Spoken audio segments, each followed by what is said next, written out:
Bom, vamos começar, né, gente? Bom, sejam todos bem-vindos aqui, né, a esse bate-papo. É um prazer, enorme estar aqui com vocês para falar de um tema que é muito nosso dia a dia aqui no Xenu, né, meu da Maria Luísa, e que faz parte do nosso dia, não só como profissionais, né, mas também como cidadãos, como consumidores, né? Quem nunca aqui estabeleceu uma relação comercial, enfim, que muitas vezes não deu certo, se viu aí na possibilidade de tomar um calote, porque, enfim, isso não tem como a gente prever, né? Exceto com algumas, vamos dizer assim, algumas estratégias que a gente vai mostrar aqui para vocês. Mas isso é uma coisa realmente do nosso dia a dia. Nosso objetivo aqui é tentar mostrar um pouquinho da mudança no cenário da cobrança, né, que ocorreu, mudança na estratégia, na forma como a gente hoje encara um processo de cobrança, seja ele extrajudicial ou judicial. Porque o perfil do devedor ele mudou e a gente também precisa mudar a forma como a gente busca patrimônio desse devedor. Então, a nossa ideia aqui é esse bate-papo. Então, fiquem bem à vontade para nos interromper, se acharem que, né, naquele momento é o momento de sanar aquela dúvida ou trazer algum caso concreto para que vocês consigam compartilhar conosco e nós possamos aqui também ter uma troca bem interessante. Antes da gente iniciar efetivamente, quero só, né, falar um pouquinho sobre mim, e a Maria Luísa vai falar sobre ela na sequência, porque, né, quem a gente é para estar aqui falando sobre esse tema, né? Eu trabalho há 20 anos já como advogada, e mais ou menos uns 19, 18, né, no processo civil aí também com cobranças. Tenho formação em direito tributário, então por muitos anos aí eu conduzi a área tributária do escritório e nos últimos 4, 5 anos eu venho me dedicando efetivamente à execução. É, Sou sócia do Xenu, sócia de capital do Xenu desde 2013. Antes eu tinha um escritório de advocacia em Brasília, eu fico em Brasília, e depois que eu integrei o Xenu, passei aí a conduzir algumas áreas, inclusive a área de cobrança e a área de relações de consumo. Malu, se você quiser se apresentar? Oi, bom dia, gente. Meu nome é Maria Luísa. Eu trabalho no Xenu desde 2017. Nos últimos 3, também 4 anos, assumi com a Ruana o desafio de seguir com a equipe de recuperação de créditos. Então, vocês vão ver que aqui é um resumo de tudo que a gente observou nos últimos anos e as nossas apostas para os próximos anos, né? As estratégias que a gente consolidou, que a gente entende que agora são o caminho para poder conseguir trazer efetividade para as nossas execuções. Então, fiquem à vontade, se tiverem dúvidas, no final também a gente vai estar à disposição para poder responder para vocês.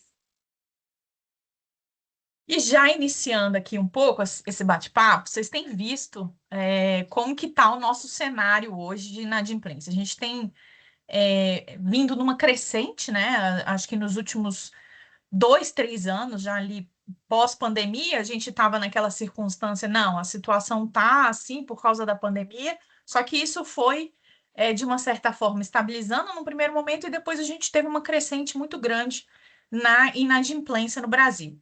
Isso inadimplência tanto de pessoa física como pessoa jurídica. Pessoa jurídica, eu acho que as empresas descobriram efetivamente, né, o procedimento da recuperação extrajudicial e judicial, porque a gente teve um boom de ações aí de recuperação, dívidas, né, obviamente, pessoas físicas, endividamento de família, a gente tem também observado um crescimento muito significativo, e o que nós temos visto na prática, e que é, obviamente, corroborado aí pelas notícias, é que quanto mais se demora hoje para tomar uma ação efetiva em relação à recuperação de crédito, menos tempo você tem, menos eficácia você tem nessa cobrança. Né? A gente tem aí estudos que dizem que passou de 20, 30 dias, aquela cobrança, ela já se torna praticamente ineficaz ali, pelo menos na parte extrajudicial. Então, é claro, a gente depende muito de política de crédito, política de cobrança de empresa a empresa, mas de uma forma geral, a gente já tem enfrentado essa dificuldade, ou seja, o tempo tem se tornado muito curto, efetivamente. E a gente sabe que as medidas elas não são muito céleres, principalmente quando a gente fala de recuperação judicial, ou seja, de uma cobrança judicial. Então, esse é um quadro que ele está em crescente e para 2026 nós entendemos que vai se manter ou aumentar. Então, assim, o número de recuperações judiciais, eu acho que ele vai continuar crescendo, talvez um pouco menos que esse ano. Acho que esse ano a gente teve um crescimento bem significativo, mas não vai haver uma estabilidade. Eu acho que a gente vai continuar um pouco ainda nessa crescente, os juros estão muito altos, a gente tem uma retraída no crédito, no mercado. Então, a tendência é que se mantenha pelo menos essa situação ainda em 2026. E assim, como eu falei, com esse cenário econômico que a gente tem, se a gente vira o olhar para um cenário jurídico, né, analisando aí os dados do último estudo do CNJ, a gente vê um entrave judicial enorme. O número de ações que a gente tem em estoque hoje no judicial é de 83 milhões de processos, né? A esfera estadual, onde a gente concentra a maioria dessas execuções civis, é um gargalo, assim, bem complicado. A gente vê aqui na prática no escritório que, se a gente não ficar em cima mesmo do processo, as coisas não andam. A gente tem até um projeto que a gente faz aqui todos os anos, né, para alguns clientes, que é o projeto Diligências, que é justamente para tentar movimentar 100% dessa carteira, independentemente da gente ter ou não uma decisão ali do juiz a cumprir, né, é muito mais por impulsionar o processo. Porque se você não faz isso, ele vai ficar ali parado, às vezes por meses, aguardando um despacho, algo assim que seria super simples e que já daria ali uma efetividade naquela execução. A gente tem ainda alguns sistemas que são exigidos pelos juízes que a gente passe, né, por eles, que são o Sisbajude, Renajude, que, na nossa opinião, já são sistemas um pouco ultrapassados, né? A gente tem essas informações hoje de forma pública, a gente não precisaria do juiz, inclusive, para nos fornecer algumas dessas informações. Então, a gente vê ainda o judiciário com um pé atrás, né? Ou um passo atrás, eu diria, na verdade, apesar de todas as inovações, né? O uso de IA em muitos tribunais, desenvolvimento mesmo de personas, vamos dizer assim, principalmente nos tribunais superiores, né? De IA. Mas nessa parte de execução civil, eu ainda acho que a gente está muito atrás. Os mecanismos disponibilizados pelo judiciário hoje, eles estão obsoletos, né? E vocês vão ver aí, quem trabalha com cobrança, quem trabalha com processo, sabe que a gente tem uma infinidade de sistemas hoje privados, né, pagos e inclusive também de forma gratuita, que a gente consegue obter dados ali, muitas vezes, sem precisar do juiz para isso, sem precisar pedir ao juiz. E eu acho que essa é a grande mudança que a gente tem aí no processo executivo, né, no processo de cobrança. Essa maior é, atuação, vamos dizer assim, do credor, né, ainda na esfera extrajudicial, ainda quando ele vai entrar com a ação, porque ali ele já tem que entrar com o pedido certo. Ele já tem que ter mapeado todo o cenário do devedor, ele já tem que saber qual que é o patrimônio que o cara tem. Então, houve essa mudança significativa, né? Pelo menos aqui no escritório a gente efetivamente mudou de postura e tem atuado dessa forma, e a gente vê que o resultado é bem mais positivo, vamos dizer assim, nesse cenário. O desafio que a gente enfrenta, e aí isso aqui são números que a gente levantou na nossa base de dados, né, nos nossos processos, considerando processos aí de 2008 para cá, que a gente teve uma taxa de sucesso nesses processos mais antigos de apenas 20%, né? E isso também reflete um número hoje de pesquisas que a gente buscou relacionadas à execução civil no Brasil. E por que isso acontece? Primeiro, pela morosidade do judiciário. Segundo, pela postura de antigamente, né, do credor, mais passiva do que ativa. E, em média, o tempo de execução, né? O tempo de um processo de execução durar no Brasil, 5 anos. Em 5 anos, gente, as coisas mudam em 30 dias. Em um dia, as coisas mudam, né? Já surgem coisas novas. Imagina 5 anos. Olá, pode perguntar, pode falar. Bom dia a todas e a todos. Eu gostaria de saber, por exemplo, assim, já que 85% das execuções são frustradas no Brasil e a gente sabe que realmente é porque o devedor ele esconde, né? Ou então o judiciário tem uma mora. como o escritório ele está fazendo para coibir isso, quem sabe com um preventivo mais atuante, em vez do contencioso, porque o contencioso, quando chega, a gente fica, às vezes, na mão do judiciário, né?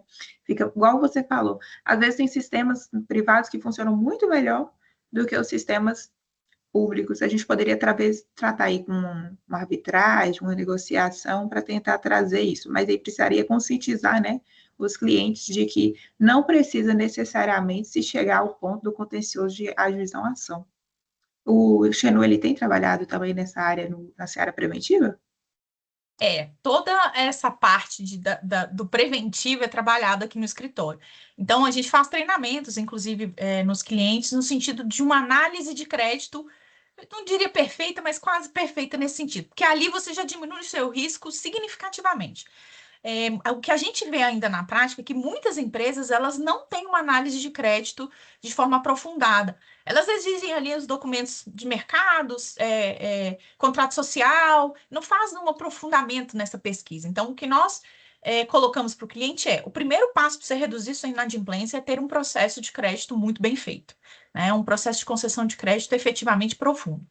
O segundo passo são alguns red flags que a gente coloca para o cliente, no sentido de que ele precisa manter esse cadastro atualizado. Mesmo que o cliente não esteja inadimplente, a gente pede para rodar a cada 6 meses ali uma nova análise da parte documental daquele cliente. Porque ali eu posso ter tido algumas alterações societárias, ali eu já posso pegar se ele está tendo alguma movimentação de criação de novas empresas. Então, existem alguns pontos que já são alguns alertas ali para o cliente ficar atento. O terceiro é não demorar muito nesse processo de cobrança extrajudicial, não esperar mais de 1.000 dias. Tem cliente que espera 1.000 dias para passar a cobrança para o escritório, né? Isso assim, é muito complicado. A gente faz, normalmente, quando a gente recebe uma carteira de cobrança, a primeira coisa que a gente faz é a análise de recuperabilidade daquela carteira. Então, nós analisamos processo por processo, nós criamos uma calculadora, que a gente fala calculadora de recuperabilidade, ela está até disponível no nosso site para uso gratuito. E ali, respondendo a um checklist, você já consegue saber pelo retrato, ali é um retrato, não é uma previsão futura da recuperação do seu crédito, mas com base nas informações que você forneceu, eu já te digo ali se a sua chance de recuperação é de 20, 30, 40, 50 ou 60% daquele crédito. Então, a gente sempre faz essa análise e já chega para o cliente com um dossiê de pesquisa pronto, isso antes do processo judicial, com um dossiê de pesquisa pronto, com todos os indicativos dos pedidos que nós faremos de imediato naquele processo executivo, né, para iniciar ele da forma mais agressiva que nós podemos iniciar. Eu acho que entrar com todas as informações precisas para o juiz é que vai fazer a diferença. Se eu entro fazendo um pedido clássico, citação, para que ele pague em tantos dias, e etc., sim, o processo vai correr seu ritmo normal. Agora, se eu entro já indicando, olha, ele tem esse imóvel aqui, eu já peço para fazer a anotação no registro, entendeu? Você já dá para o juiz exatamente quais são as possibilidades da recuperação daquele crédito. Ele vai se sentir, inclusive, muito mais confortável em deferir as medidas que você pede. Então, é uma conjunção de fatores, eu diria, para que a gente tenha esse cenário de efetividade na execução. Então, é mais ou menos assim, resumindo, é claro que nesse processo tem muita coisa, mas de uma forma resumida, é esse o processo que o Xenu faz aí com qualquer cliente de cobrança. Muito obrigada, viu, Juana? O procedimento seu aí é Nada. bem trabalhado. Porque era justamente isso o meu ponto, porque se chegar com aquela execução comum, trivial, igual você falou, com a citação, para conseguir correr no ritmo do judiciário, não ia ter nem esses 85% frustrados, seria até mais, eu acredito. É, Muito obrigada pelos esclarecimentos. Parabéns, não, escritório. imagina. A E tem muito gente, cliente, perdão, desculpa, Manu, vou só só, complementar que essa é, questão do timing, ela é super importante porque às vezes um cliente seu, que ele entrou, estava um contrato bacana, tudo certo, passa um tempo, às vezes um ano que aquele cliente não é consultado, o cenário dele muda completamente e aí às vezes o credor toma um susto com uma recuperação judicial que ele não tinha nem ideia que aquele devedor já estava em vias de, já estava naquela situação. Então, às vezes, também renovar essas consultas da base de cliente acaba prevenindo para poder ver, peraí, olha só, esse cliente tem várias das red flags que a gente consegue puxar lá da nossa calculadora. Então, já é um sinal. Então, você já começa a tomar medidas ali preventivas antes de ter realmente uma situação de insolvência, para se garantir. Se não vier a chegar no caso de uma RJ, tudo bem, ótimo. Mas se vier, você pelo menos já tomou medidas ali para pelo menos estancar o seu débito ali que está crescendo. Bom, e passando um pouquinho, já entrando um pouco nessa análise do processo, como a gente falou, né, do processo clássico. A gente tem ali o início da execução, com os pedidos mais habituais, né, previstos em legislação. E ali, enquanto isso, no bastidor, já tem ocultação patrimonial. O devedor, ele se antecipa. Eu acho que a grande diferença do procedimento de antes e o de hoje é que o devedor passou a se antecipar e o credor não. E aí a gente teve um aumento significativo nessas execuções frustradas. E, obviamente, a gente tem buscas infrutíferas, decisões judiciais que, mesmo favoráveis, né, com reconhecimento ali do crédito, elas não se concretizam, porque a gente não encontra patrimônio, e o processo acaba sendo arquivado ali, né, por impossibilidade de indicação de patrimônio para penhora. Esse processo, ele cria um ciclo vicioso, né? E nos últimos, pelo menos, 5, 6 anos, a gente tem analisado os nossos casos, esse é um ponto, um trabalho que a gente também faz, analisar para ver onde que a gente errou, né? Onde que a gente estava errando para poder mudar esse procedimento.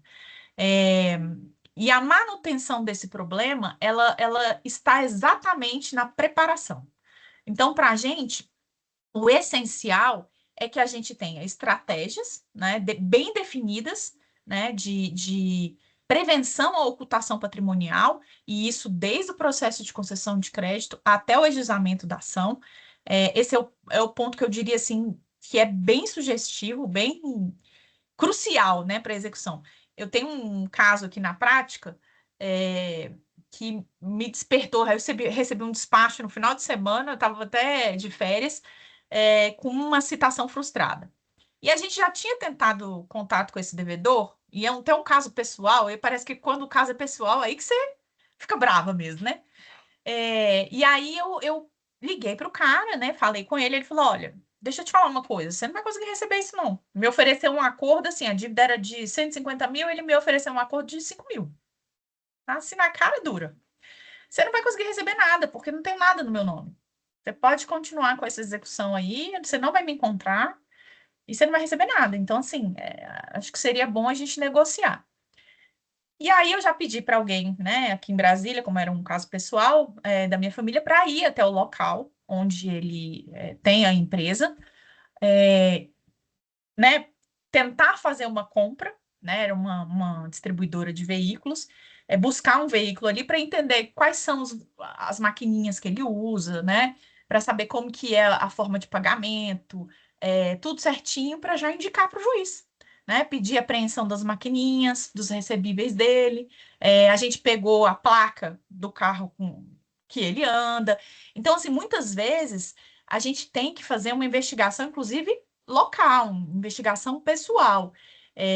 Tem casos aqui no escritório, os casos mais complexos, que a gente, inclusive, faz orçamentos de empresas especializadas em investigação, né? Para que a gente tenha ali, obviamente, quando o crédito ultrapassa ali algumas casas de milhões, é absolutamente viável fazer uma investigação mais aprofundada nesse sentido, que envolve investigação pessoal, que envolve investigação em loco, toda a parte de acesso a dados que muitas vezes são, obviamente, legais, né? São dados privados, legais, mas que a gente às vezes não tem acesso para essas plataformas mais simples. E para que a gente faça uma consulta avulsa ou pague o valor de forma avulsa, principalmente quando a gente vai buscar offshore, né, investimentos no cenário internacional, fica muito caro.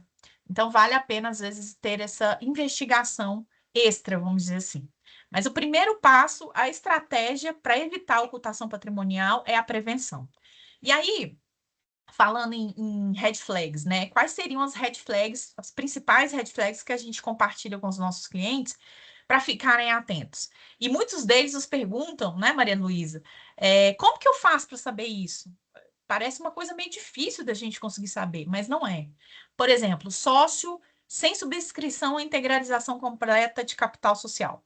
A gente sabe que essa é uma hipótese de responsabilização que não é muito utilizada, mas se você tem ela de início, você já consegue talvez trazer a pessoa física, né, para o polo passivo, e dali já seguindo uma execução com 2 garantidores, né, do débito. Então, é muito importante. Como que eu sei isso? Cópia do contrato social. Lá vai ter informação, né, se houve subscrição das cotas ou não. Então, assim, doação e vendas E de bens, normalmente valores... não tem, né? A gente vê que é mais comum não ter, às vezes, do que É, ter. Então, já é também um ponto de e aí atenção. você pede para o juiz oficiar, e quem tem que comprovar que houve subscrição é o sócio, né? Então, aí se inverte um pouco o papel. Doações e venda de bens ali por valores irrisórios entre famílias, como que você vai saber isso? Cartório, pesquisa de cartório. Puxar tudo que tem em nome do cara, você vai ver o histórico ali dele. Se ele fez alguma movimentação de doação, principalmente entre familiares, ali você já vai saber que tem um indício de ocultação. Transferências frequentes e vultosas aí entre PF e PJ. Aqui a gente muitas vezes vai precisar de uma ordem judicial, porque a gente está falando de acesso a dados bancários e a gente não vai ter isso, né? Mas a gente consegue isso através dos outros indícios, né? Então, peraí, eu falo para o juiz, olha, eu percebi aqui que o cara fez alterações contratuais aqui, criou novas sociedades, essas novas sociedades, uma delas sequer tem uma sede física, então eu vou dando informações ali para o juiz para que ele defira, né, a quebra do sigilo bancário. Então, esse é um ponto também importante. Empresas fantasma, a gente pega isso direto, né, Maria Luísa? Empresas Sempre é o que mais funcionam numa comum. casa, né, residencial e a casa, inclusive, está vazia. E é o mesmo endereço que o credor observou lá na análise de crédito, né? Mas não houve ali a checagem daquele Ou às endereço. vezes um Ah, mas como é que endereço eu vou fazer? residencial, né? Você É, já vê de cara, você joga talvez no Google, você já vê que ali não tem como funcionar uma empresa, é um prédio. exato.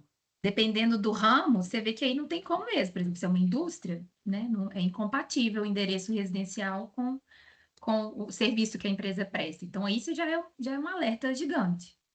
Exato. Essas alterações societárias mais recentes e complexas, né, que a gente falou, teve um caso que a gente pegou recente também, é, que o devedor, ele tinha um administrador único para mais ou menos 20 empresas, né, em nome de um terceiro, que obviamente não aparecia como sócio de nenhuma dessas empresas, mas que era quem detinha ali o patrimônio. Então, assim, a gente consegue, com esse mapeamento, às vezes, societário, trazer para o cliente esses alertas. Ó, nós precisamos checar isso, nós precisamos checar aquilo, precisamos pegar cópia das procurações que foram otorgadas para esse administrador, para saber quem está dando poderes para ele, né? Então, a gente precisa fazer todo esse acompanhamento societário. Múltiplas empresas com o mesmo endereço, a gente observou isso, acho que foi o caso que estava com você, não foi, Malu? Que você pegou o carro Foi. saindo de uma empresa para outra? Era um caso mais antigo, mas eram duas empresas que a gente tinha essa desconfiança, digamos assim, né, de que tinha ali um grupo empresarial, elas tinham um grupo, os sócios familiares, trocas entre o tempo todo no quadro societário, então o pai era no momento sócio com a filha, e depois tinha esposa, depois sai, só fica a filha, e a gente via que entre as empresas o quadro societário mudou, sempre trocando entre os familiares. E as duas empresas que a gente entendia que era do grupo, uma do lado da outra, mesmo objeto, e um caminhão entrando de uma, saindo para outra. O funcionário de uma entrava na outra. E aí a gente conseguiu, né, fazer registro fotográfico e usamos isso como prova para demonstrar que, no fim das contas, era a mesma empresa, que existia um único administrador ali que detinha o poder decisório. E essa diligência em loco foi super importante. Sem ela, a gente não ia conseguir trazer visualmente mais uma prova para o juiz para poder corroborar com as outras provas documentais que a gente também apresentou. É um E caso até só aqui de Belo depois disso é que a Horizonte. gente conseguiu, né, dar efetividade à execução. Exato. E os bens de alto valor, né, registrados no nome de terceiros, assim, às vezes a gente vê movimentações no sentido do credor. Ele adquire aquele bem, às vezes até como pessoa física mesmo, e é um indício forte de que ele, inclusive, está tirando dinheiro da pessoa jurídica para a pessoa física, e ele adquire aquele bem, mas logo na sequência ele vende aquele bem, ele transfere aquele bem para um terceiro, bens de alto valor. Então, esse é um outro ponto que a gente sempre chama atenção ali para o cliente nessa rodada de atualização documental que a gente sugere que ele faça. Ou, quando a gente vai preparar uma ação judicial, a gente já vai atrás aqui de todas essas informações para ter exatamente a dimensão do problema que a gente vai enfrentar, né? E como que a gente vai enfrentar ele, ou seja, definir a estratégia. Então, assim, a nova abordagem do credor estratégico, que foi a mudança que a gente percebeu no processo executivo dos 5 últimos anos para cá, e a nossa mudança também em relação à nossa atuação nessa área, ela se baseia em 3 elementos principais, né? Em 3 pilares ali, eu diria. Primeiro, a responsabilização efetiva, é você buscar contra todos aqueles, né, que estão envolvidos na empresa, sejam administradores, sejam os sócios, sejam fiadores, enfim, avalistas, cônjuges. Então, você fazer uma análise completa ali de quem pode ser efetivamente responsabilizado. No segundo momento, com base em todas essas pessoas passíveis de serem responsabilizadas, fazer uma localização precisa de todo o patrimônio que a gente pode atingir, né? E como a gente pode atingir. Esse mapeamento vai desde o vínculo societário ao vínculo pessoal, como eu falei para vocês aqui um pouco antes, então a gente faz esse estudo completo, para daí sim dar início ao nosso processo executivo. Então, esses pontos aqui foram os pontos que a gente entendeu que seriam os pontos essenciais e indispensáveis para que a gente tivesse eficácia no nosso processo de cobrança. Então, a gente precisa ter o quê? Um mapeamento inteligente, e esse mapeamento ele deve começar no próprio cliente, né, com uma análise de crédito bem feita, uma localização precisa, e aí parte muito das buscas que a gente faz, independentemente de juiz. Quando a gente começa um processo, a gente já tem várias informações que a gente ainda teria que pedir para o juiz, se fosse o caso, então a gente já tem isso, para chegar na responsabilização efetiva e satisfazer o crédito. Esse é o ciclo que a gente entende que é o ciclo mais moderno de atuação no processo executivo. E a precisão, ela é fundamental no processo. Então, quando a gente fala assim, mas vocês entram com uma petição inicial já pedindo tudo, até arresto. A gente já entra pedindo arresto. Nosso modelo atual de inicial, ela já tem pedido de arresto. Muitas vezes esse pedido é indeferido de imediato? Mas eu já trouxe ali para o juiz todos os elementos que ele precisava saber naquele início. A partir do momento em que eu faço 1, 2, 3 pesquisas, e essas pesquisas elas são infrutíferas, eu já volto com o pedido do arresto, né, se ele indeferiu lá no início. E tem outros pedidos que a gente já faz. A gente faz o protesto, né, da pessoa física e da pessoa jurídica, se a gente conseguir trazer ela para responsabilização de imediato, porque isso já vai dar uma embaralhada ali na vida pessoal da pessoa, né, vai impedir ela de fazer algumas coisas. Os bens que a gente identifica, a gente já faz a pré-notação, a gente faz o protesto de sentença quando a gente tem a decisão positiva. Então, tudo isso facilita e dificulta a vida do devedor. Muitas vezes a gente tem que dificultar bastante a vida do devedor para chegar no ponto de negociar, né? Então, às vezes, essa também é a estratégia. E toda essa parte de pesquisa, como eu falei para vocês, a gente conta com uma infinidade de plataformas. A gente utilizou esse ano aqui no escritório o Leme, né, que é uma plataforma de pesquisa, e agora nós estamos migrando para o Plex, né? Além dessas, a gente tem umas outras específicas, né, para buscar veículo, às vezes para buscar. Tem uma que identifica, esqueci o nome, Malu, não sei se você lembra, que identifica pela foto da pessoa, ela Pela faz um foto? mapeamento.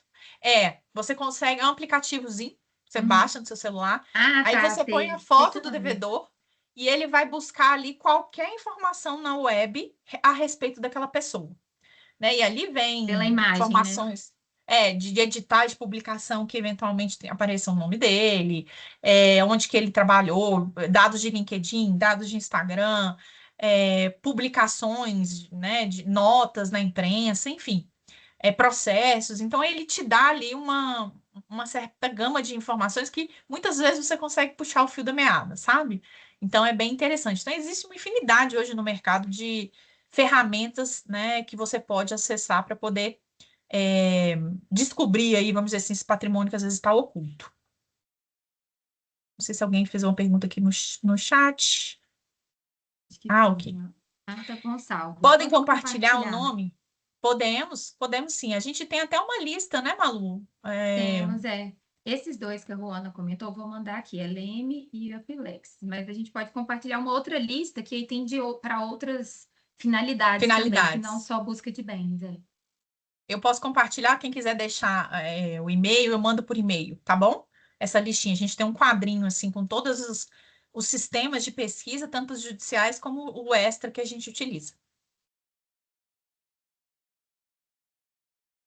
Bom, então, assim, com essa mudança de comportamento, a gente fez a transição de um sistema tradicional para um sistema estratégico que usa tecnologia, né, inteligência de dados, porque hoje mineração de dados é o que vai te dar efetividade no processo de cobrança, e ampliação dessa responsabilidade. Muitas vezes a gente fica preso ali na PJ ou só busca um incidente de desconsideração de personalidade jurídica como forma de responsabilização. Mas se a gente tem um avalista, né, se a gente tem ali um fiador, a gente pode abordar, e não só a execução contra ele, mas o cônjuge também vai ser trazido. A gente tem decisões recentes do STJ, inclusive, dizendo que, reconhecendo que se a dívida ela foi em favor do casal, né, para aumento do patrimônio do casal, o cônjuge deve ser responsabilizado, deve ser trazido para o processo. Então, é explorar realmente essas possibilidades. E aí, assim, o que a gente viu na prática, né? Mas o discurso está posto, a gente implementou esse processo, e o que a gente viu de resultado? A gente viu que a gente conseguiu ampliar significativamente a responsabilização, o que é a base da responsabilização efetiva. A gente conseguiu trazer ali pessoas físicas para o polo, aumentou a nossa taxa de recuperação em cerca de 30%. Hoje, a nossa média de recuperabilidade, vamos dizer assim, juntando extra e judicial, é mais ou menos isso, varia, obviamente, depende da carteira, né, do aging da carteira, mas varia entre 15% a 30%. E a gente teve uma redução no tempo do processo. Com essas medidas mais assertivas, com a indicação precisa para o juiz daquilo que a gente quer atingir e que o cara tem, né? O que a PJ tem ou a pessoa física tem, a gente conseguiu reduzir aí o processo. A gente brinca até, Malu, em relação às recuperações judiciais, que a gente vê hoje uma recuperação começar e uma recuperação terminar, né? O que era uma coisa impossível de se ver antigamente, né? Até por causa dessa pressão que hoje os credores estão fazendo nos RJs. Então, assim, se não está cumprindo o plano, é pedir falência mesmo. E às vezes a gente pede falência da própria pessoa física, porque isso vai impactar na vida pessoal dela. E aí você já tem ali a possibilidade. Tem casos em que o devedor liga para fazer acordo, sabe? Inclusive fora do deságio. Obviamente, a gente tem uma limitação, né? Porque as condições que são oferecidas pelos credores, elas precisam se manter a todos na mesma categoria, mas a gente consegue ter essa possibilidade de negociação numa recuperação judicial, que é muito difícil, né? Pode dizer, Ingrid. Não, queria só dar parabéns para você, para a equipe aí, porque eu já trabalhei com a parte de cobrança no escritório aqui na minha cidade. E eu estou simplesmente maravilhada com o que vocês já conseguiram levantar de informação, porque para nós aqui era literalmente só ajuizar a ação e aguardar, esperando para ver se o devedor iria ou não arcar com a ação judicial. E quando você falou aí que você consegue ver uma execução começar e terminar, eu fiquei assim, uau, gente, procedimento seu está de parabéns aí, a equipe, a Malu, a Ruana também. Acho que tinha mais outra participante aí do escritório, porque eu mexi com execução tanto na PFN, né, quanto na Procuradoria da Fazenda, mexi com a parte de execução fiscal, quanto no escritório. E eu passei muito tempo lá e eu não vi as minhas execuções terminarem. Parabéns, viu, gente?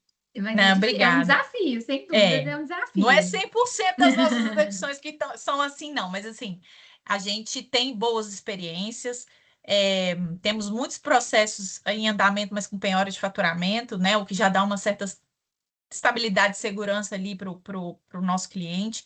Então, de fato, essa mudança de estratégia, ela nos permitiu ampliar e ter uma maior efetividade, assim.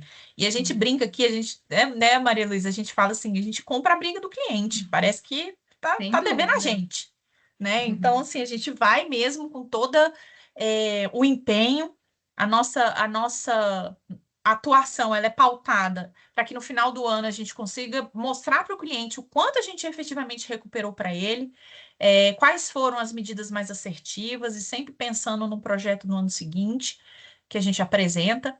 Então, assim, é muito trabalho, é muita dedicação mesmo, a um processo que muitas vezes era relegado, né? Ah, não, entra com a cobrança aí e vamos ver o que que dá, né? Não se acreditava tanto naquilo, que aquilo era possível, e a gente consegue ver na prática que sim. Então, e gostamos muito de compartilhar o que nós estamos fazendo, porque eu acho que quanto mais pessoas conseguirem aplicar um método efetivo no processo executivo, mais dificuldade o devedor vai passar a enfrentar.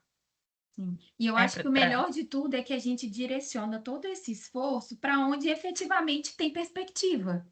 Então, assim, a gente consegue ver dentro de uma carteira, claro que tem processo que a gente já sabe que talvez ali a gente não vai conseguir efetivamente recuperar, mas eu já sei para onde direcionar minha energia. Então, se a minha energia agora vai toda para os casos que a gente tem possibilidade, e aí você já vai com a estratégia certa, entendeu? Talvez não ficar gastando tanto tempo, energia, dinheiro, investimento nos casos que você já sabe que a perspectiva é baixa. Então, também acho que direcionar a energia é algo interessante também.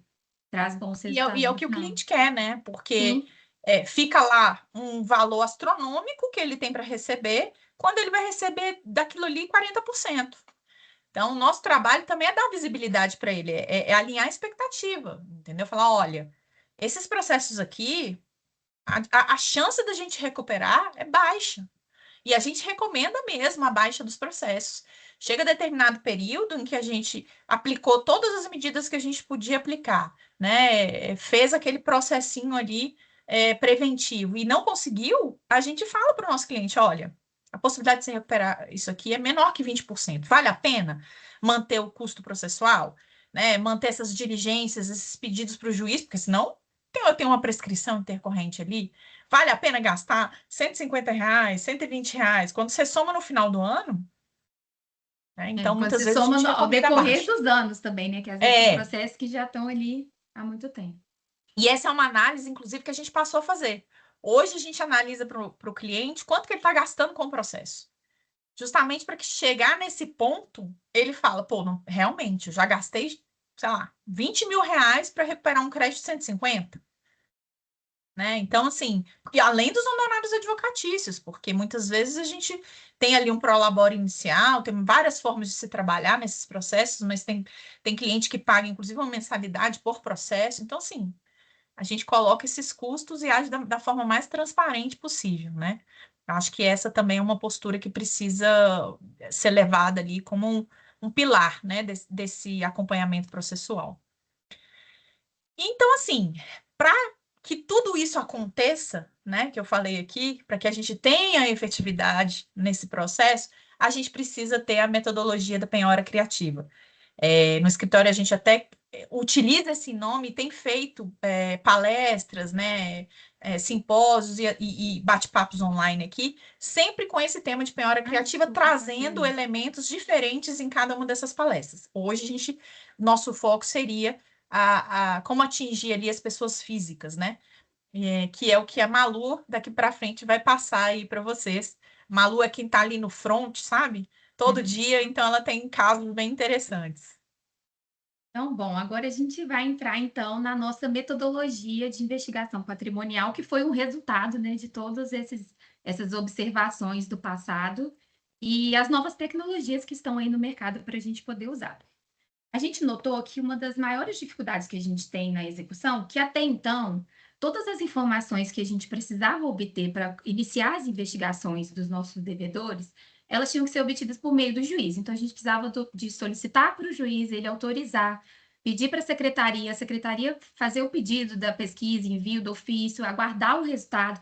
Então, isso acabava atrasando muito o processo e deixavam todas as informações em lugares diferentes. Então, a gente tinha informação que estava no cartório, informação que vinha pelo Sisbajude, na junta, em rede social. Então, eram várias informações desconexas que agora a gente, com essa metodologia, criou uma forma de juntar todas elas para poder criar uma estratégia robusta de execução. Então, o objetivo dessa metodologia é rastrear os bens que o devedor tem, que ele controla, que ele dirige, que ele se beneficia, mesmo que na maioria das vezes já não esteja em nome dele. Então, essa metodologia ela parte da premissa que o devedor moderno ele não está inerte, ele está em movimento o tempo todo. E se a gente não acompanha o movimento do devedor, né, o credor acaba ficando para trás. Então, ó, são 4 etapas da nossa metodologia. A primeira delas, e eu acho que talvez, né, a mais importante, é a análise documental aprofundada. Com esses sistemas que a gente comentou agora, que a gente tem de tecnologia, a gente consegue unificar todas essas pesquisas, ou pelo menos a maioria delas, em um único sistema. Então, eu já consigo hoje utilizar desses sistemas, por exemplo, o Leme, o Ablexis, em que ele vai me trazer todas as informações que eu teria que pedir para o juiz, vez a vez, diligência por diligência, a cada 3 meses ele autoriza uma, vai e volta. Então, a gente inicia vasculhando todas as possibilidades. Então, a gente pesquisa nas juntas comerciais, cartório de imóvel, cartório de notas, registro de veículo, registro de imóvel, processos que envolvem ali, às vezes, o devedor, a empresa, familiares e tal, contrato social, certidão, procuração, tudo isso com o objetivo de encontrar inconsistências ou sinais ali de um controle indireto por parte do nosso devedor. E aí a gente, na maioria das vezes, acaba se deparando com vários bens que já não estão mais no nome do nosso devedor principal. Mas o que importa para a gente, nesse momento, é descobrir quem controla o bem. Então, talvez não está no nome do devedor, mas ele administra, ele controla, ele decide, ele movimenta, isso para a gente já é um grande elemento. E aí acabam entrando alguns documentos que muitas vezes passa batido, digamos assim, para os credores. Um exemplo que está até aqui no slide são as procurações. Por quê?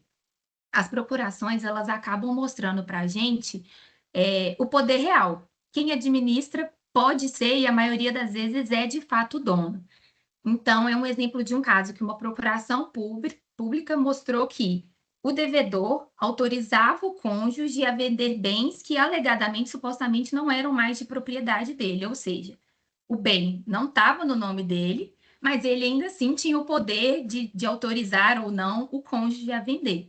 E aí isso trouxe a prova da tentativa, né, de ocultação de patrimônio e que ficou comprovada ali a fraude. Então, a análise documental, ela serve para a gente transformar suspeita, indício, indício em prova.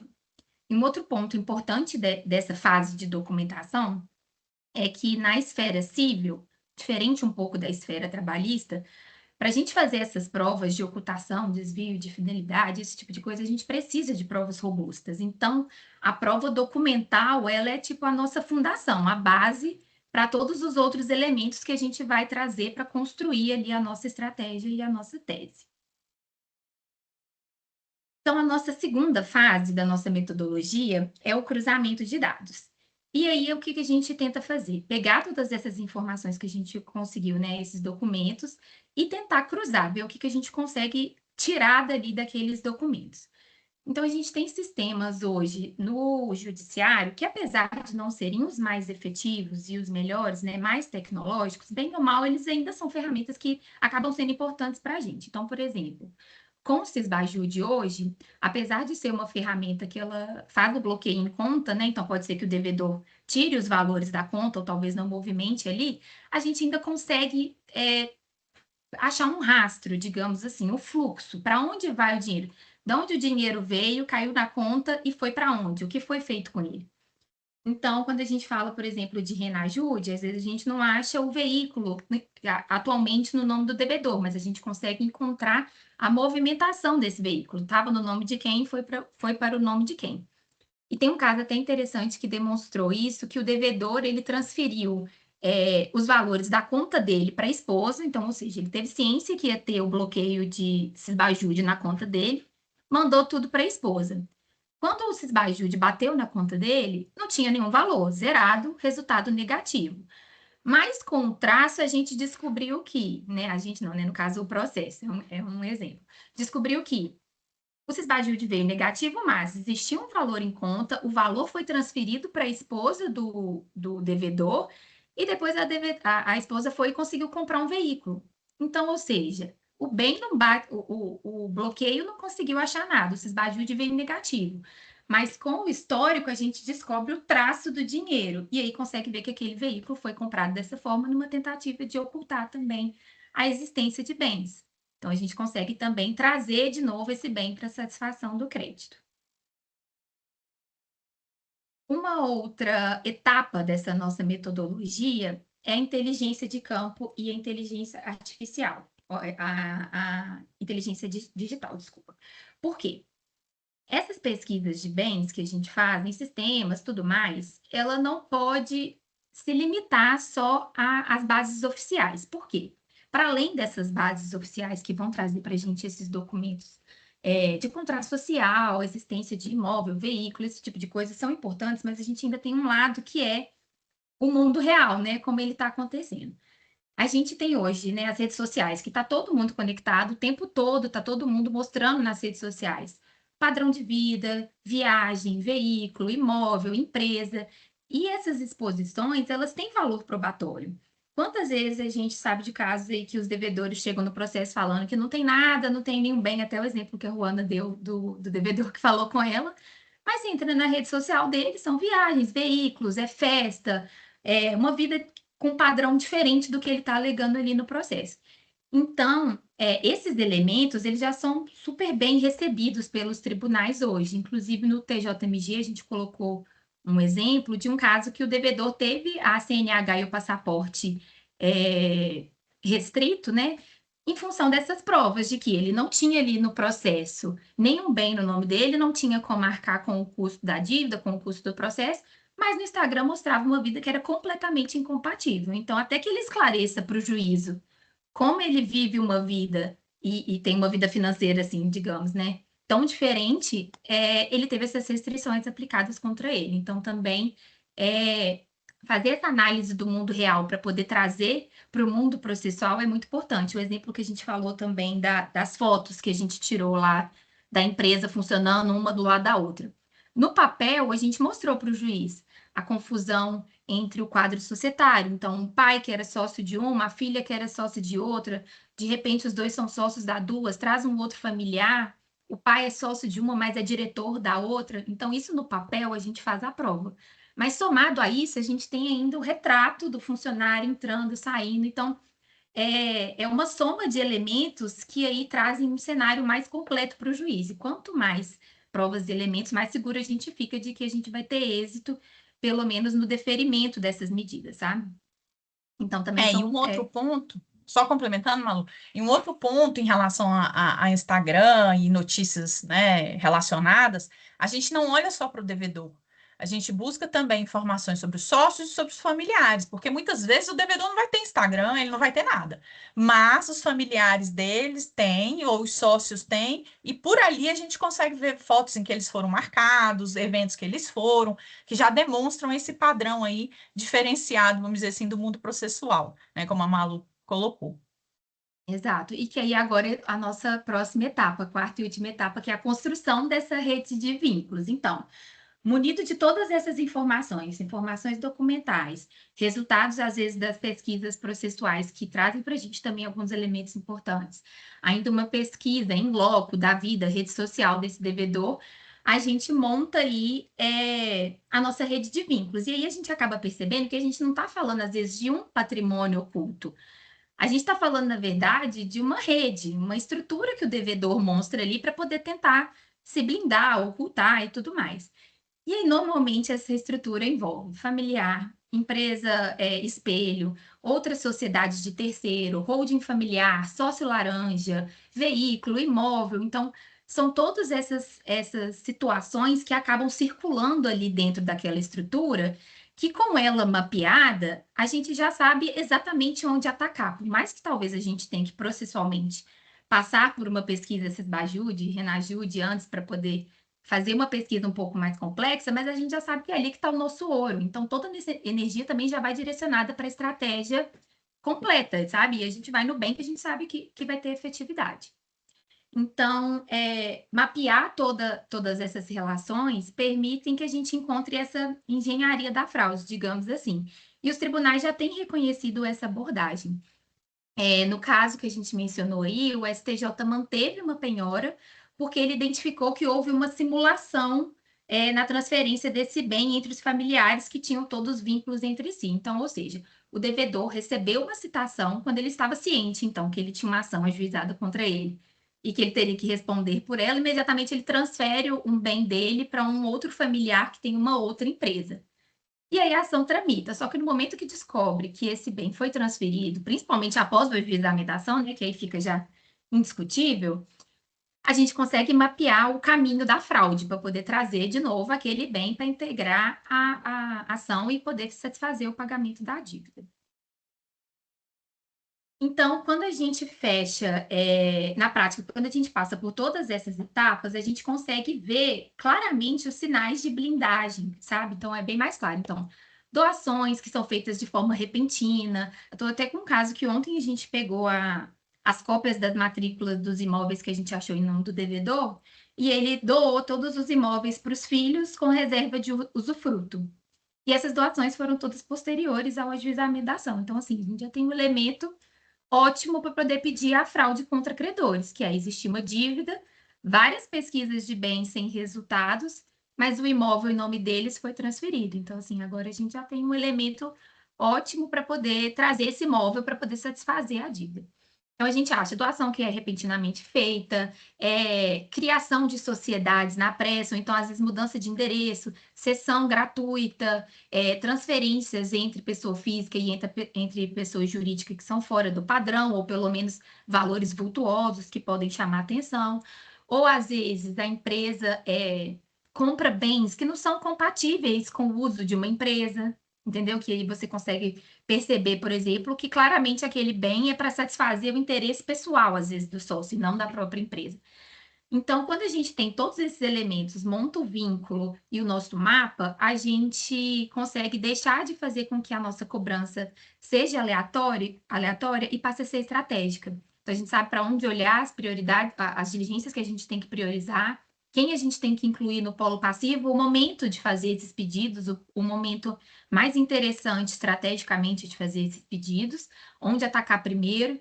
Então, sempre com o objetivo reduzir a margem de manobra do devedor e aumentar para ele o custo da inadimplência. A Ruana até incomodou, até comentou. Quando a gente começa a trazer dificuldades para o devedor, ou pelo menos empecilhos para eles, isso acaba abrindo para a gente um leque até de possibilidade de negociação, porque num dado momento ele fica naquela postura de pode ajuizar, eu não tenho nada no meu nome mesmo, pode entrar com ação que eu não estou nem aí, mas aí quando você pega no calo dele, aí ele fala, não, peraí, acho que agora a gente vai ter que negociar, não tem opção, sabe?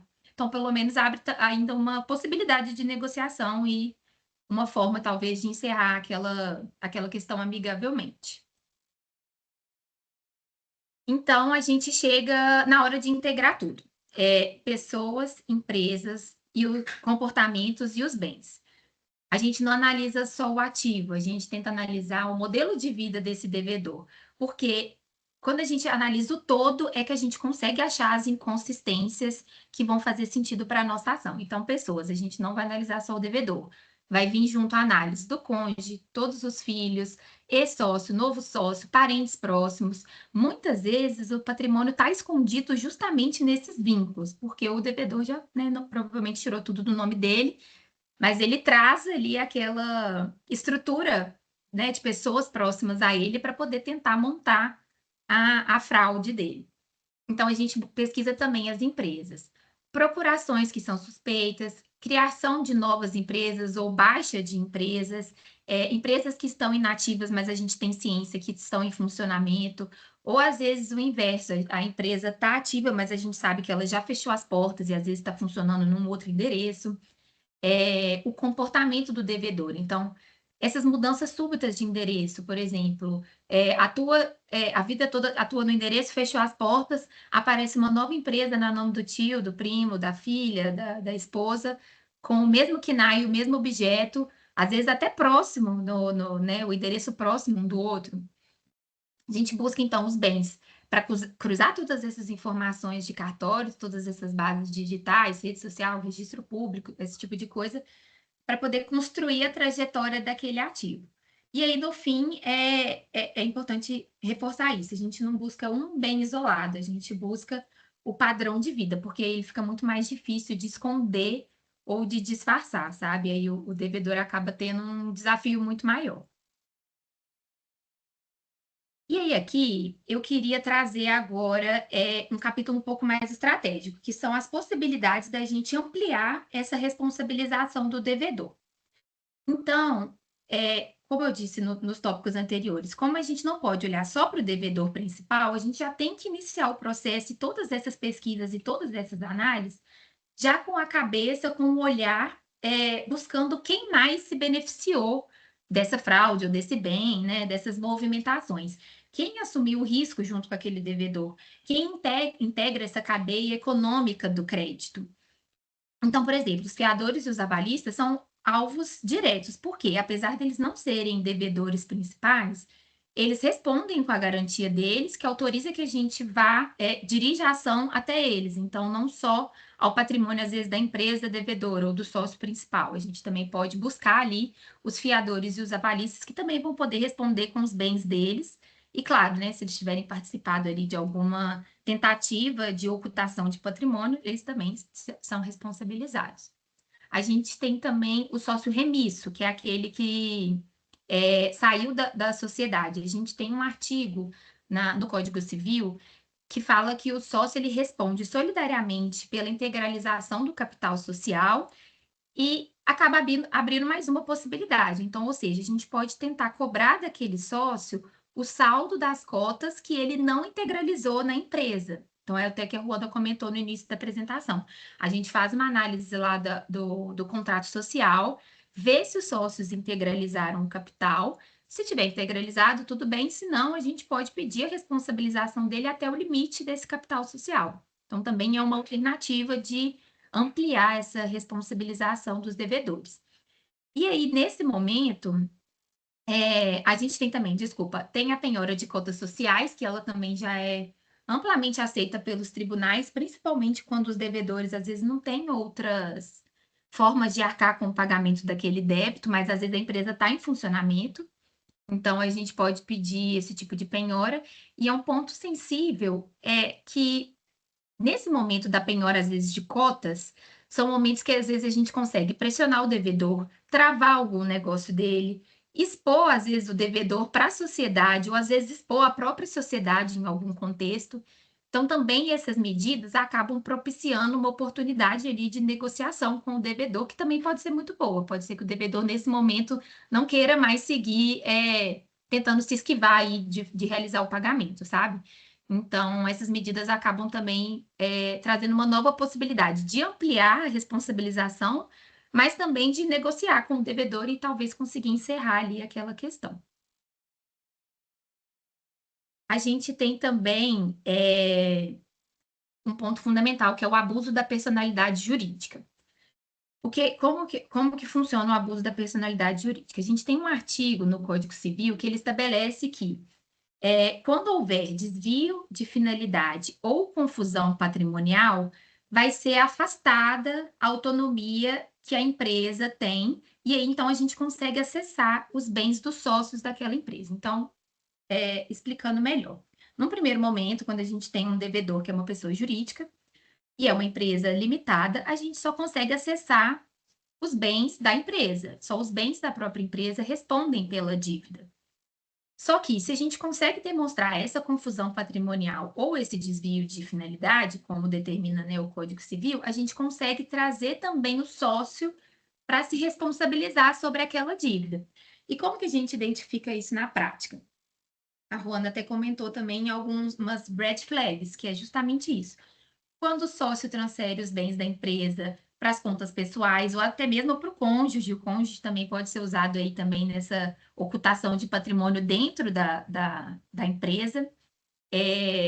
Quando cria, às vezes, empresa espelho para poder atender os mesmos clientes ou os mesmos funcionários, tem os mesmos quadros de funcionários. Quando, às vezes, declara o lucro que é incompatível com a realidade. Quando encerra a atividade sem liquidar a dívida. A gente tem até um caso curioso aqui no escritório, que é um incidente de desconsideração da personalidade jurídica, que a empresa alegava que eram empresas diferentes, tal. A gente fez a prova que o cara abriu uma empresa, quebrou ela, depois abriu mais duas no nome do filho, e aí conseguiu fazer a contratação, né, o pedido de novos produtos. E aí, além de todos esses elementos, a gente ainda tinha as notas de entrega do produto que tinha o canhoto assinado por um funcionário. E em todas as empresas era o mesmo funcionário que assinava esse canhoto. Então, a gente também conseguiu provar que até o quadro de funcionários das três empresas era o mesmo. Então, são detalhes que, quando a gente levanta tudo isso, bota no processo e mostra para o juiz mesmo esse esquema, sabe? Essa rede, acabam trazendo bem mais robustez para o nosso processo e para a nossa prova de eventual ocultação de patrimônio, coisas do tipo. Então, aqui a gente não pode esquecer dessas red flags, que são indícios de que está tendo algum tipo de confusão patrimonial, que vão permitir a nossa desconsideração da personalidade jurídica e trazer o sócio quando ele não estiver no polo passivo de início. E lembrar da atenção, né, do cônjuge, que ele também pode ser utilizado nessa confusão patrimonial. Se a gente conseguir comprovar a má-fé do cônjuge, ele também pode ser responsabilizado. Ou outros familiares também, tá? Não só o cônjuge, mas outros familiares que foram utilizados ali para poder tentar fazer essa confusão ou ocultação também podem vir a ser responsabilizados.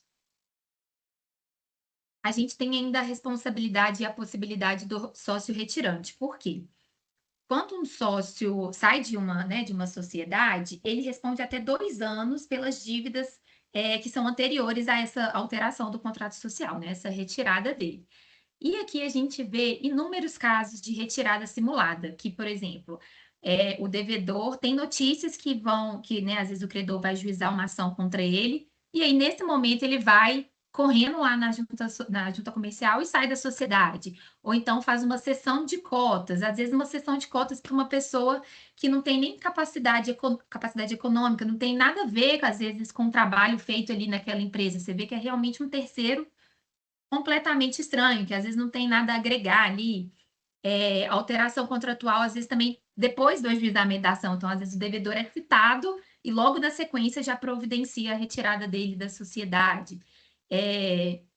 Junta isso, a gente pode achar procurações que a gente prova que às vezes o sócio saiu da sociedade quando teve notícia da movimentação judicial do credor, mas ele tem uma procuração em que ele ainda exerce todos os poderes dentro daquela sociedade. Então, todos esses elementos são importantes para a gente entender como se deu a dinâmica ali daquele devedor, a realidade fática, depois da notícia de movimentação judicial, né, do ajuizamento de uma ação por parte do credor.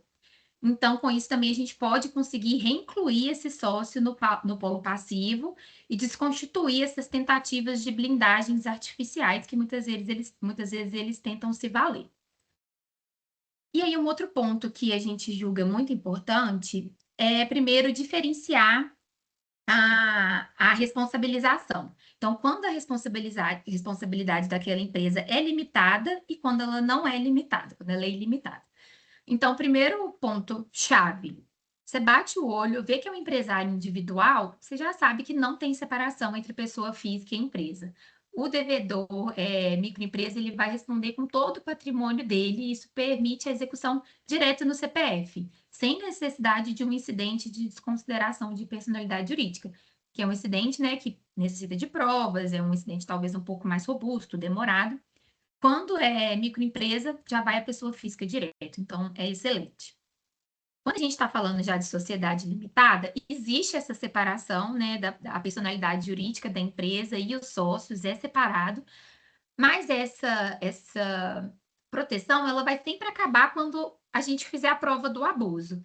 Então, por exemplo, se a gente tem notícias do abuso, a gente tem notícias de que aquele sócio está usando aquela empresa para poder tentar desviar patrimônio, ocultar patrimônio, se negar a realizar o pagamento da dívida, a gente utiliza do IDPJ, todas essas pesquisas que a gente fez, né, para poder criar esse incidente processual, para provar para o juiz que houve uma fraude e aí essa proteção cai. A gente consegue acessar esse sócio e trazer ele para o polo passivo.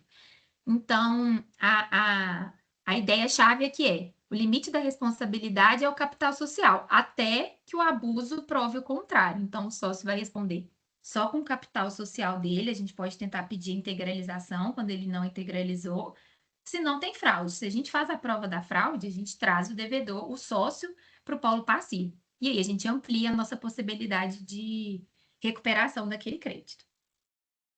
E a gente trouxe aqui ainda o cônjuge, né? Que também é uma possibilidade de extensão. A gente comentou lá que ele pode ser usado também para poder tentar desviar o patrimônio.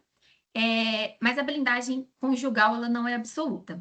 O credor, sempre que a gente está fazendo todas essas buscas e fazendo essas pesquisas, a gente tem que olhar para o histórico de aquisições. Por quê? A origem dos recursos e o que esses recursos compraram. Se tiver uma comunicação patrimonial que foi em benefício da família, então, por exemplo, um valor da empresa que foi desviado para comprar uma fazenda para a família que não tem nada a ver com a prestação de serviços daquele devedor, daquela empresa. Foi em benefício da família, foi colocado no nome do cônjuge, essa ameação pode ser alcançada. Se tiver fraude, mesmo a separação de bens, mesmo com a separação de bens, o patrimônio desse cônjuge pode ser afetado, pode vir a responder pela dívida. E a jurisprudência nesse assunto ela é bem clara. Quando o casal atua como uma unidade familiar, né, para tentar ocultar esses ativos, esses bens, ambos podem ser responsabilizados. Não só o cônjuge, né, toda a unidade familiar, né, como um todo. Então, também é uma possibilidade. Então, aqui um resumo do que de fato funciona. Levantar o regime de bens do devedor, todos os bens que integram o patrimônio dele, passado, inclusive, bens que ele já transferiu, que talvez não estejam no nome dele, histórico de aquisição, titularidade, nome do cônjuge, parentes próximos, às vezes amigos, familiares que estão ali, de alguma forma, conectados com o nosso devedor, podem desempenhar um papel importante também.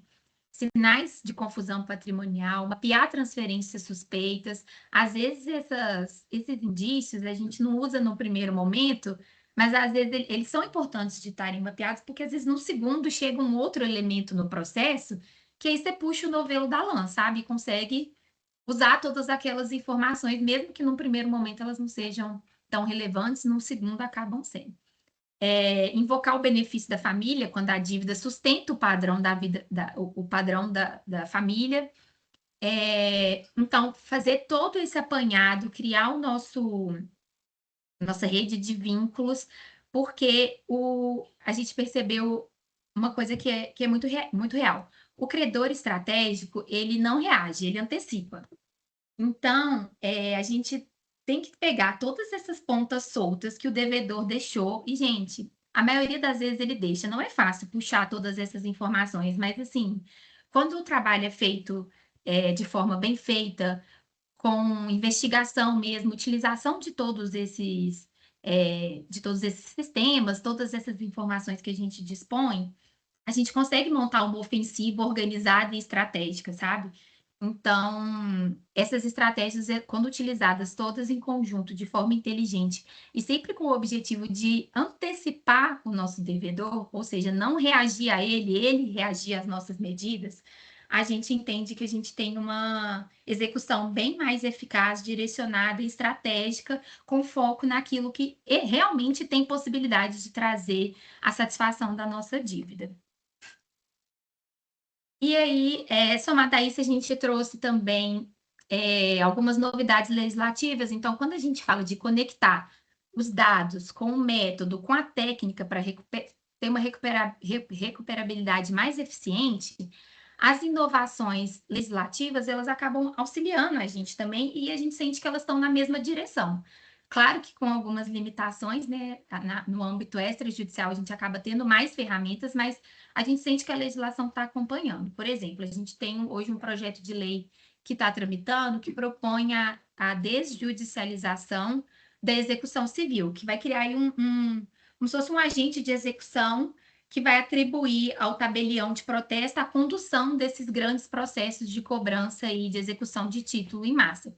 Um exemplo, né, seria muitas ações bancárias assim de cobrança. E aí a lógica desse processo é reduzir a burocracia, tirar um pouco do judiciário essa função e abrir um novo canal de cobrança, especialmente relevante para esses créditos de massa, né, como por exemplo o do banco. Mas se bem implementado, o projeto de lei pode acelerar muito, muito significativamente essa recuperação de crédito no Brasil, porque a gente vai ter uma estrutura que é específica de execução. Então, a tendência, né, se tudo der certo, é que ela se torne muito mais efetiva, direcionada, mais rápida. Mas também tem o risco de abrir um gargalo, né? Claro que esse é um risco de tirar o problema do judiciário e acabar passando o problema para os cartórios. Então, acaba que é um risco que pode acontecer. A gente vai ter que continuar aí acompanhando para poder ver como é que isso vai se desenrolar. Mas fato é que hoje a gente tem instrumentos modernos, a gente tem jurisprudência favorável, a gente tem tecnologia, a gente tem legislação, e tudo isso tem endossado e ampliado essas possibilidades de investigação patrimonial e fortalecido isso que a gente chama aqui de penhora criativa. Então, com todas essas ferramentas, a ideia é que a gente pare de olhar só para o patrimônio formal, digamos assim, e passe a identificar o patrimônio do devedor como um todo, aquele sistema dele de ocultação de patrimônio que vai muito além do próprio devedor, da própria empresa, ou às vezes de um bem específico. Ele realmente precisa criar ali uma rede para poder tentar se proteger. Então, pode falar. Não, só que eu lembrei agora, que a gente está testando um sistema novo que chama Inspira. E ele tem uma ferramenta que eu, assim, acho sensacional, porque além de prever, né, e de antever o que o devedor vai fazer, a gente precisa entender como que o juiz decide.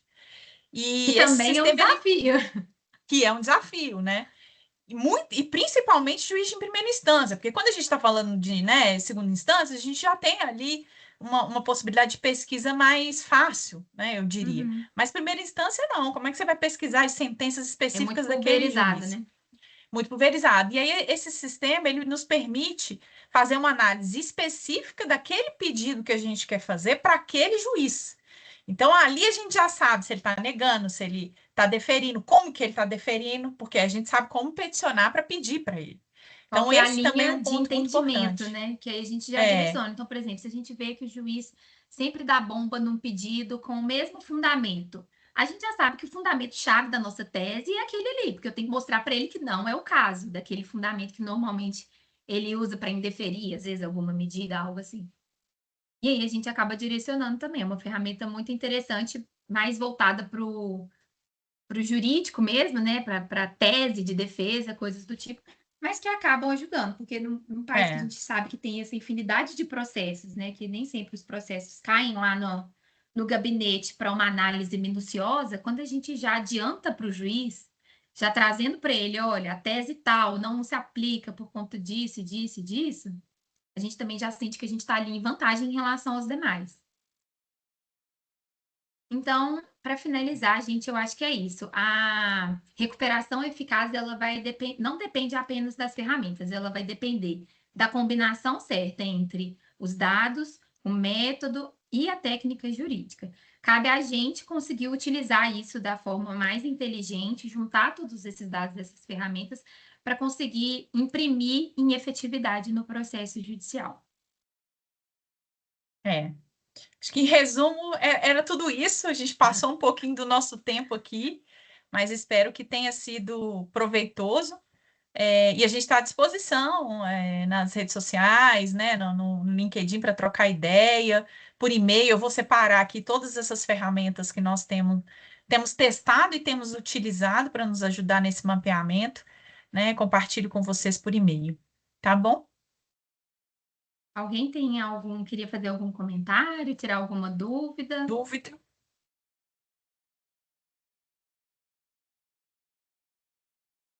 Legal. Bom, gente, obrigada por terem participado. É legal a gente trazer aqui um pouco das nossas observações do mercado, digamos assim, né, do judiciário em relação à efetividade das penhoras. E estamos à disposição, né? Contem com a gente aí, se quiserem Quiserem trocar compartilhar, ideia. assim, algum caso, trocar uma ideia, fiquem à vontade. Estamos à disposição. E aí a gente pegou aqui os e-mails que todo mundo compartilhou para a gente compartilhar com vocês também aquela listinha que a gente comentou, né? Das ferramentas e tal, a gente compartilha com vocês. Então tá, joia. Bom final de semana para Obrigada, todos. gente.